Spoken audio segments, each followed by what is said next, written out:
"You'll regret this," my father whispered, his voice tight with barely controlled anger as he stood at the back of the chapel, his arm extended but untaken.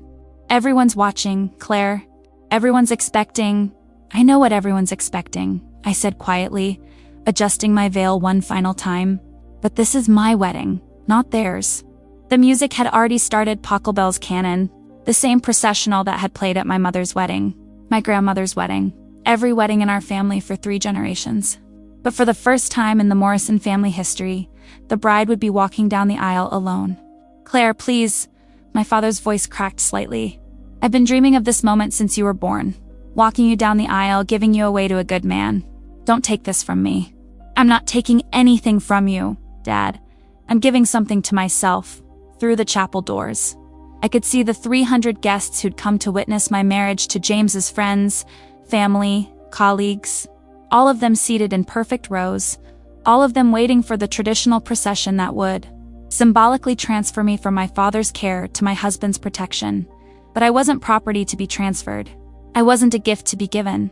I was a woman choosing to marry the man I loved, and I was going to walk to him under my own power, by my own choice, carrying my own strength. "People will talk," my father said, his voice taking on the edge it always carried when he felt his authority being challenged. "They'll say we raised you wrong. They'll say you're being disrespectful. Let them talk. Claire, think about what you're doing. Think about the message you're sending." "I am thinking about it. The message I'm sending is that I choose James, not because you're giving me to him, not because tradition demands it, but because I love him and I want to spend my life with him." My father's face was flushed, his jaw tight with frustration. Behind him, I could see my mother hovering anxiously, clearly torn between supporting her husband and understanding her daughter. My bridesmaids, my sister Emma, my best friend Sarah, my college roommate Jessica, were watching with expressions that ranged from admiration to concern. "This is embarrassing," my father said, his voice dropping to a harsh whisper. "For all of us. For our family. What's embarrassing is the idea that a grown woman needs her father's permission to get married. It's not about permission. It's about tradition. It's about respect. It's about honoring the family that raised you." "I am honoring our family. I'm honoring the values you taught me, independence, strength, the courage to stand up for what I believe in. This isn't what I taught you, isn't it?" I turned to face him fully. This man who'd raised me to be strong and independent, who'd encouraged my career, who'd told me I could do anything I set my mind to except, apparently, walk down an aisle by myself. "You taught me to think for myself. You taught me to question traditions that don't serve me. You taught me that my worth isn't determined by what other people think. That's different. How is it different?" My father was quiet for a moment, and I could see him struggling with the contradiction, proud of the strong woman he'd raised, but uncomfortable when that strength challenged his expectations. "Because this matters," he said finally. "This is your wedding day. This is supposed to be perfect. It will be perfect. Just not in the way you imagined." The music swelled, and I knew the guests were starting to wonder what was causing the delay. James would be standing at the altar, probably beginning to worry that something was wrong. But nothing was wrong. Everything was exactly as it should be. "Dad," I said gently, reaching out to touch his arm. "I love you. I'm grateful for everything you've given me, everything you've taught me. But I need to do this my way. And if I can't accept that, then you'll miss watching your daughter marry the man she loves." The threat hung between us like a challenge. My father's eyes searched my face, looking for some sign that I might relent, that I might choose his comfort over my convictions. I'd made my decision weeks ago, and nothing, not tradition, not expectation, not even my father's disappointment, was going to change it. "Claire," my mother said softly, stepping forward, "maybe we could compromise. Maybe your father could walk you halfway?" No, the word came out sharper than I'd intended, but I softened my voice as I continued. "Mom, I appreciate what you're trying to do, but there's no compromise here. Either I walk down that aisle as an independent woman making her own choice, or I walk down it as property being transferred from one man to another. There's no middle ground. But sweetheart, it's just a symbol. Symbols matter. They shape how we think about ourselves and our relationships. And I won't start my marriage with a symbol that suggests I belong to someone other than myself." My sister Emma stepped forward, her face bright with pride. "I think what Claire's doing is amazing. "Emma, stay out of this," my father said sharply. "No, Dad, I won't stay out of it. Claire's right. Why should she need you to give her away? She's not yours to give. She's my daughter. She's your daughter, not your property." I could see the hurt in my father's eyes, the genuine confusion of a man who thought he was honoring me with his gesture, who couldn't understand why I was rejecting what he saw as his gift. "Dad," I said, my voice gentle but firm. "When I was little, you used to tell me I could be anything I wanted to be. You told me I was strong and capable, and that I should never let anyone make me feel small. Do you remember that?" "Of course I remember." "Then trust the woman you raised. Trust that I know what's right for me." The music reached its crescendo, and I knew I couldn't delay any longer. The guests were waiting, James was waiting, and I was ready to begin the rest of my life. "I'm going now," I said, smoothing down my dress. "You can walk with me as my father, as someone who loves and supports me. Or you can stay here and miss one of the most important moments of my life. But either way, I'm walking down that aisle alone." I turned toward the chapel doors, my heart pounding with a mixture of nerves and determination. Behind me, I heard my mother whisper something to my father. Heard Emma say, "I'm proud of you, Claire." And then I heard footsteps. "Claire, wait." I turned back to see my father, his face still tight with emotion.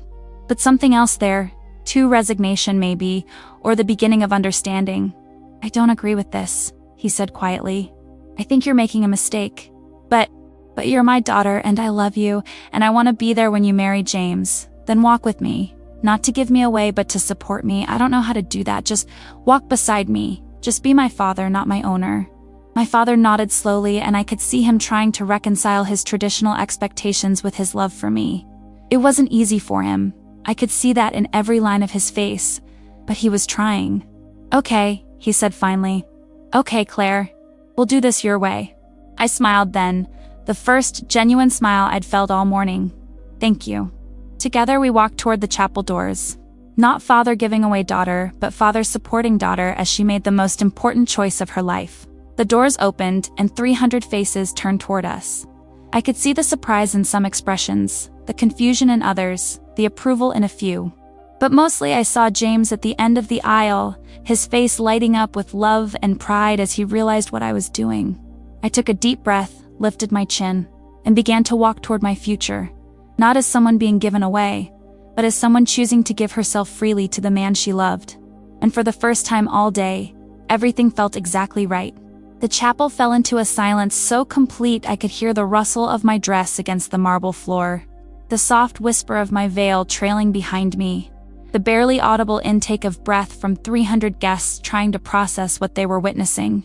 My father walked beside me, not ahead, not behind, but beside me, his steps careful and measured. I could feel the tension radiating from him, could sense his discomfort with this deviation from the script he'd been rehearsing in his mind for 28 years. But he was here. He was walking with me, and that meant everything. Halfway down the aisle, I caught sight of my grandmother in the third row. Nana Morrison, 86 years old and sharp as a tack, was watching me with an expression I couldn't quite read. She'd been married in 1958, when women went from their father's house to their husband's house with barely a pause in between. What must she think of her granddaughter's rebellion against tradition? But as our eyes met, Nana did something unexpected. She smiled.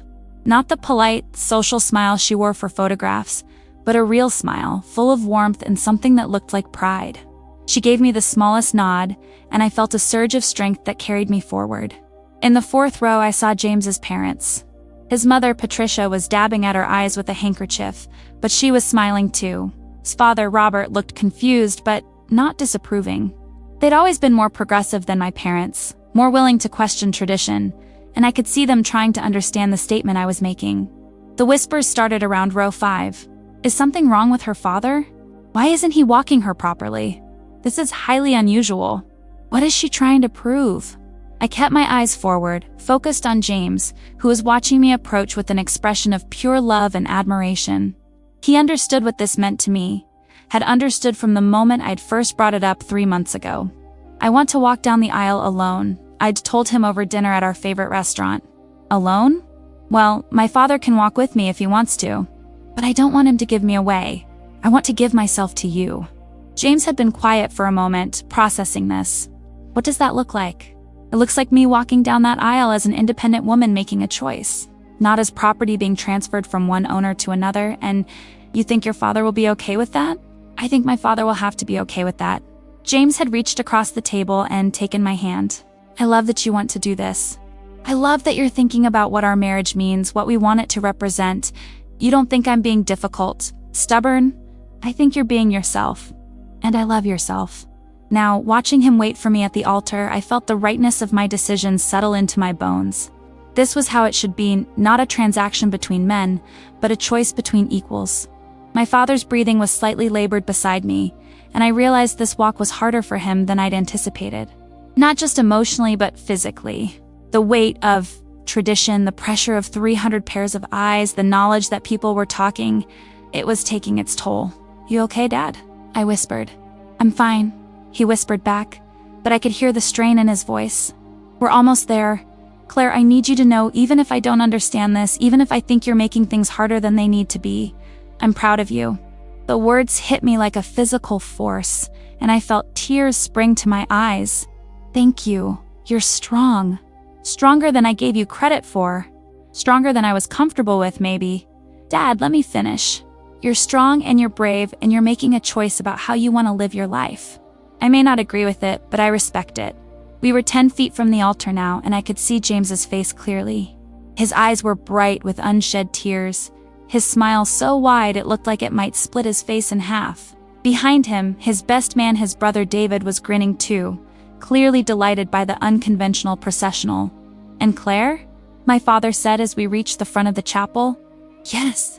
I hope James knows how lucky he is. We stopped at the altar, and for a moment the three of us stood there, father, daughter, and soon-to-be husband, in a tableau that looked nothing like the traditional wedding photos, but felt more honest than any ceremony I'd ever witnessed. The officiant, Reverend Williams, looked slightly uncertain about how to proceed. We discussed this moment in our pre-wedding meetings, but theory was different from practice. He gives this woman to be married, he asked, following the traditional script. No one gives me, I said clearly, my voice carrying to the back of the chapel. I give myself freely to James, just as he gives himself freely to me. A murmur ran through the congregation's surprise. Approval, disapproval, confusion, all mixed together in a wave of sound that washed over us and then receded. My father stepped back, not retreating, but giving me space to stand on my own. For a moment I was alone at the altar, truly alone, not being given or taken or transferred, but simply present as myself. Then James stepped forward and took my hands, and we were together, two people who'd chosen each other, who'd walked toward each other of our own free will. Hi, he whispered, his voice full of love and laughter. Hi, I whispered back. You did it. We did it. Behind us, I could hear the congregation settling back into their seats, the whispers dying down as people realized the ceremony was continuing. My father had taken his seat in the front row next to my mother, who was crying openly now. Whether from emotion or embarrassment, I couldn't tell. But it didn't matter. What mattered was that I was here, standing at this altar. Not as someone's daughter being given away, but as a woman making the most important choice of her life. Reverend Williams cleared his throat and began the ceremony proper. Dearly beloved, we are gathered here today to witness the union of Claire Morrison and James Patterson, two people who have chosen to join their lives together in marriage. Chosen. The word rang out clear and strong, and I felt the rightness of it settle into my soul. This was what love looked like when it was free. This was what marriage looked like when it was a choice rather than a transaction. This was what it felt like to walk towards your future under your own power, carrying your own strength, giving yourself freely to someone who valued that gift above all others. The reception was in full swing when my great-aunt Margaret cornered me by the champagne fountain. At 92, she was the family matriarch, the keeper of traditions, and the final word on what was proper and what was scandalous. I'd been dreading this conversation all evening. Claire, dear, she said, her voice carrying the authority of 9 decades. We need to talk, Aunt Margaret. I braced myself for the lecture about family honor and proper behavior that I was sure was coming. That was the most beautiful wedding processional I've ever seen. I blinked, certain I'd misheard her. I'm sorry, what? The way you walked down that aisle? The way you stood up for yourself? The way you made it clear that you were choosing James, not being given to him? Aunt Margaret's eyes were bright with something that looked like pride. It was magnificent. You're not upset? Upset? Child, I've been waiting 70 years for someone in this family to have the courage to do what you did today. 70 years? Aunt Margaret glanced around the reception hall, then leaned closer to me. Can I tell you a secret?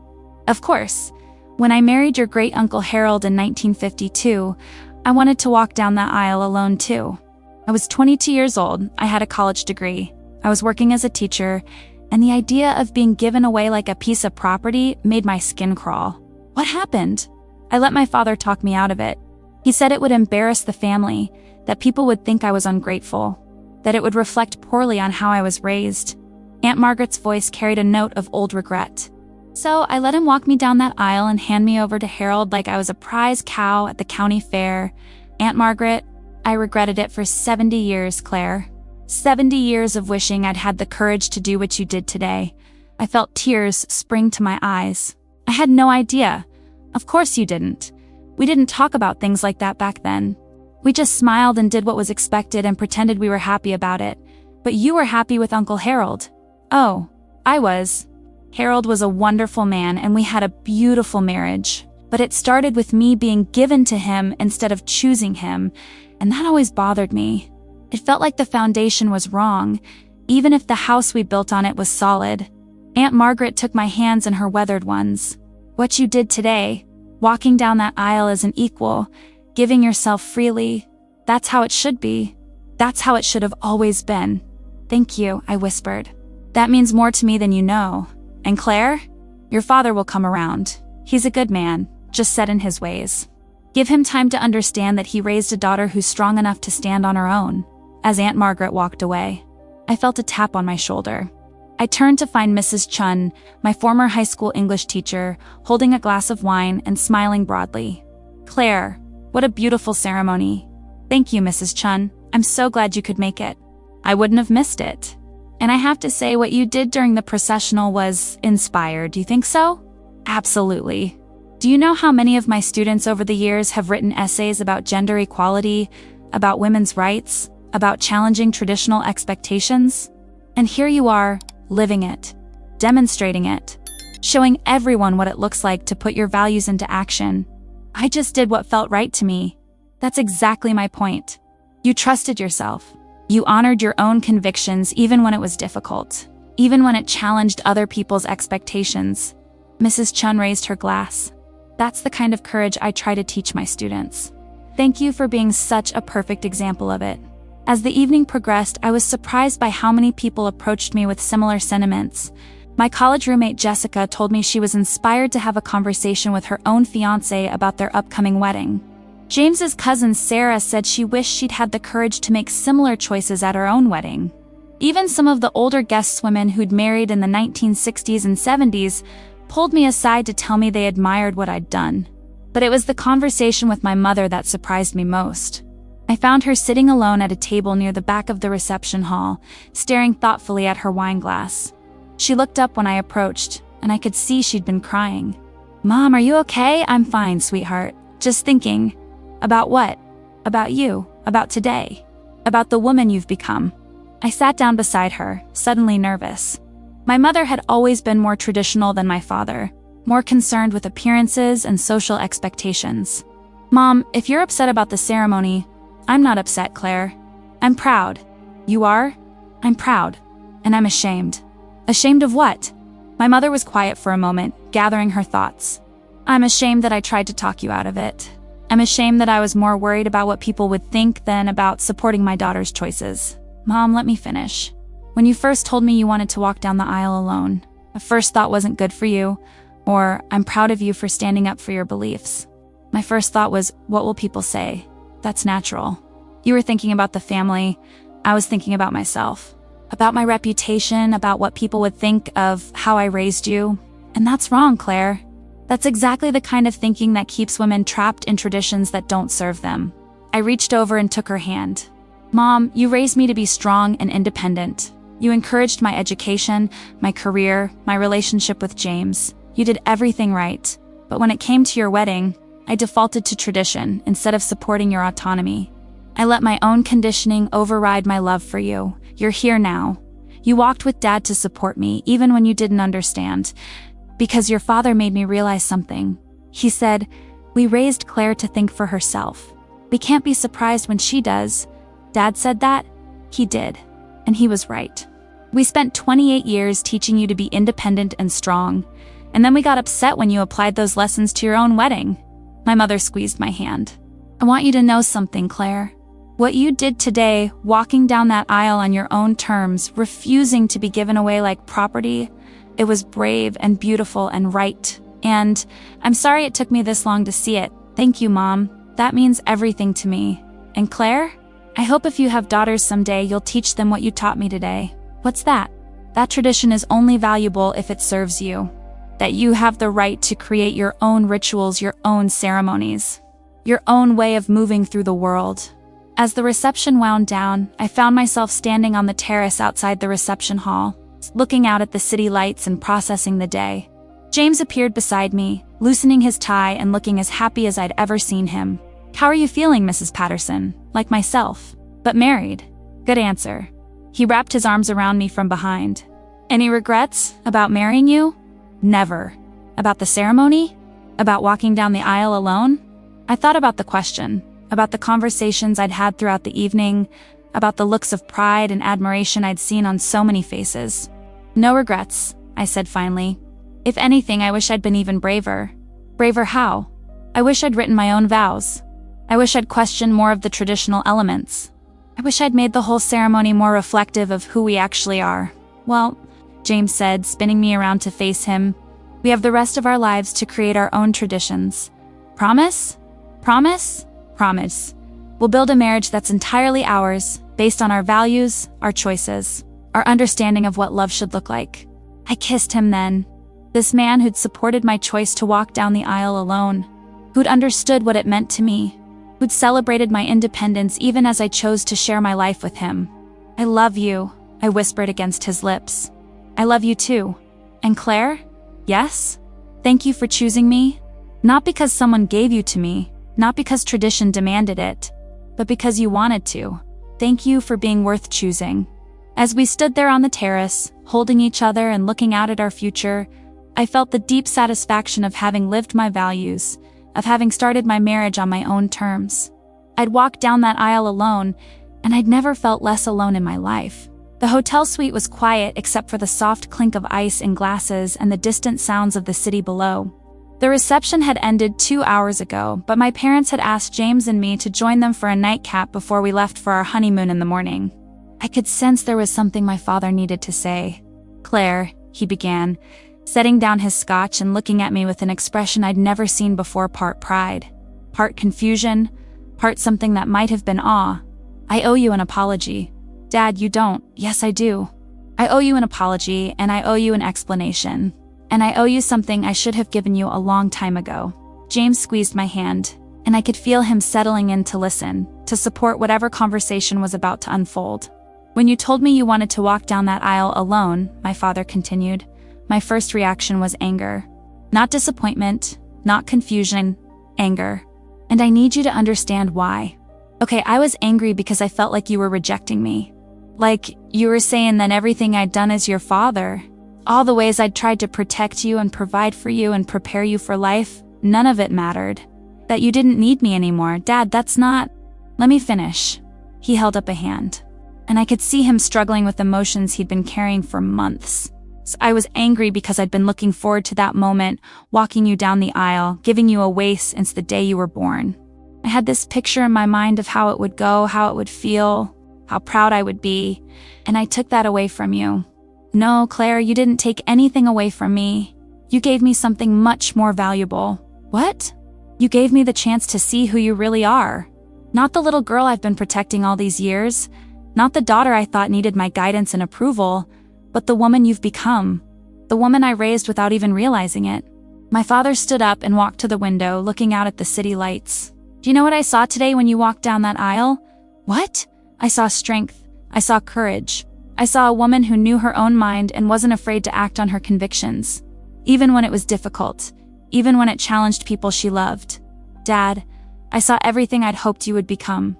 And I realized I'd been so focused on the ceremony I wanted that I'd missed the person you'd already become. He turned back to face me, and I could see tears in his eyes. Claire, you were magnificent today. Not just beautiful, though you were beautiful, but magnificent. You stood up for what you believed in. You refused to compromise your values for the sake of tradition or other people's comfort. You showed everyone in that chapel what it looks like to be true to yourself. I was just doing what felt right. That's exactly my point. You trusted yourself. You trusted your own judgment, your own values, your own understanding of what your marriage should represent. And you were right. My mother reached over and took my father's hand. Tell her about your conversation with Robert. What conversation? I asked. My father sat back down, looking slightly embarrassed. James's father pulled me aside during the reception. He said something that's been bothering me all evening. What did he say? He said, Bill, you raised an extraordinary daughter. Most women would have gone along with tradition, even if it made them uncomfortable. Claire had the courage to create her own tradition. You should be proud. And I realized he was right.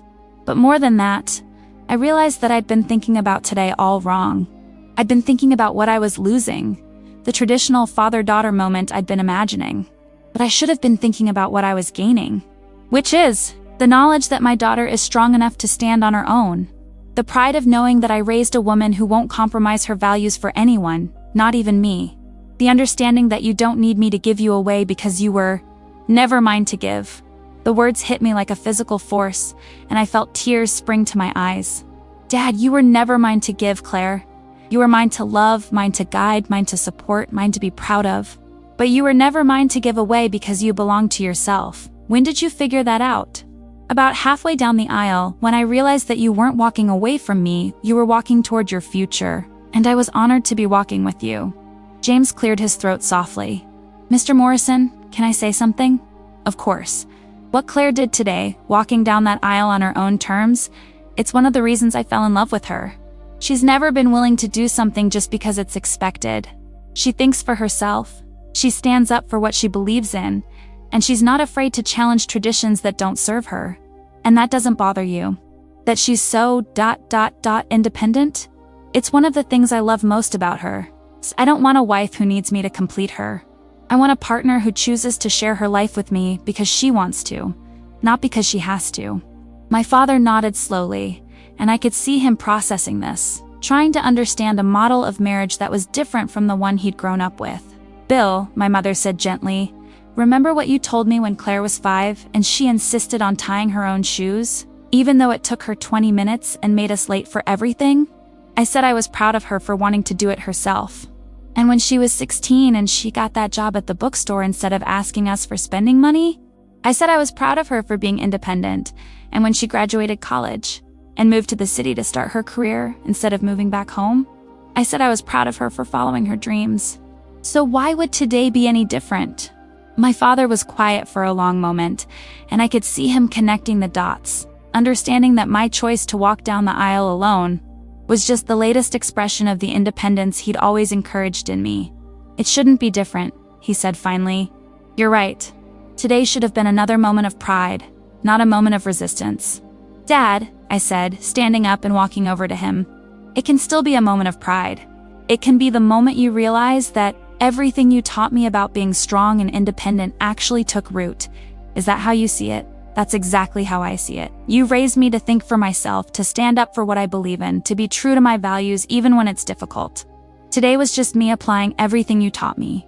My father pulled me into a hug, and I could feel the tension that had been between us all day finally dissolving. I'm sorry, Claire, he whispered.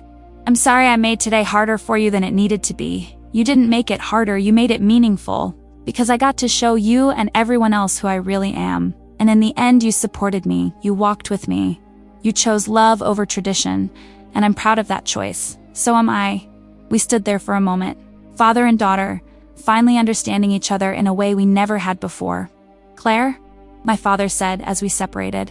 Yes, if you have daughters someday, I hope you teach them what you taught me today. What's that? That they have the right to create their own traditions. That they don't have to accept something just because it's always been done that way. That they can honor their families while still honoring themselves. I will, Dad, I promise. And Claire, yes? When that day comes when you're teaching your daughters about strength and independence and the courage to be themselves, I hope you'll tell them about their grandfather. Not the man who initially resisted your choice, but the man who learned from his daughter that love means supporting someone's growth, even when it challenges your expectations. I'll tell them about the man who walked beside his daughter instead of ahead of her, I said. The man who learned that giving someone away isn't nearly as beautiful as watching them choose their own path. My father smiled then, the first genuine smile I'd seen from him all day. Now that, he said, is a tradition worth starting. 5 years later, I was sitting in my kitchen on a Saturday morning, reading the wedding announcement in the New York Times that had caught my attention. The bride, according to the article, had chosen to walk down the aisle alone, in a beautiful display of independence and self-determination that moved many guests to tears. Another one, I said to James, who was making coffee and humming contentedly. Another what? Another bride who walked down the aisle alone? It's becoming more common. James looked over my shoulder at the article, smiling. Think you started a trend? I doubt I was the first, but maybe I was part of something bigger. You were definitely part of something bigger. The doorbell rang, and I opened it to find my sister Emma standing on our doorstep with a bottle of champagne and a nervous smile. Emma, what are you doing here? I have news, she said, holding up her left hand to display a beautiful vintage engagement ring. David proposed last night. Oh my God. I pulled her into a hug, genuinely thrilled for her. David was perfect for Emmy, kind, funny, supportive of her career as a photographer, completely smitten with her independence and creativity. Congratulations, James said, appearing with coffee mugs. When's the wedding? That's actually why I'm here, Emma said, accepting the coffee gratefully. I wanted to talk to you about something, Claire. What? I want to walk down the aisle alone too. I felt a surge of pride and something else, validation, maybe, or the deep satisfaction of knowing that my choice had mattered to someone I loved. What does David think about that? He loves the idea. He said he fell in love with an independent woman, and he wants to marry an independent woman, not someone being given to him by her father. And Mom and Dad? Emma grinned. That's the best part. When I told them, Dad's first response was, "Of course you do. You're Claire's sister." And Mom said she thought it was beautiful. Really? Really. Dad said he's learned that his job isn't to give his daughters away, it's to raise them to be strong enough to make their own choices. I felt tears spring to my eyes. He said that? He did. And then he said he was proud of you for teaching him that lesson. We spent the morning talking about Emma's wedding plans, and I was struck by how different her experience was from mine. Where I'd had to fight for my choice, she was being supported. Where I'd had to explain and justify, she was being celebrated. Emma, I said as she was getting ready to leave, can I ask you something? Of course, why is this important to you? Walking down the aisle alone? Emma was quiet for a moment, thinking. Because I want to start my marriage the way I mean to continue it, as an equal partner making a free choice. Because I want David to know that I'm choosing him, not because someone's giving me to him, but because I can't imagine my life without him, and because my big sister showed me that it's possible to honor tradition while still honoring yourself, that you can respect your family while still being true to your own values. After Emma left, I found myself thinking about the ripple effects of choices, about how one decision can influence others in ways you never expect.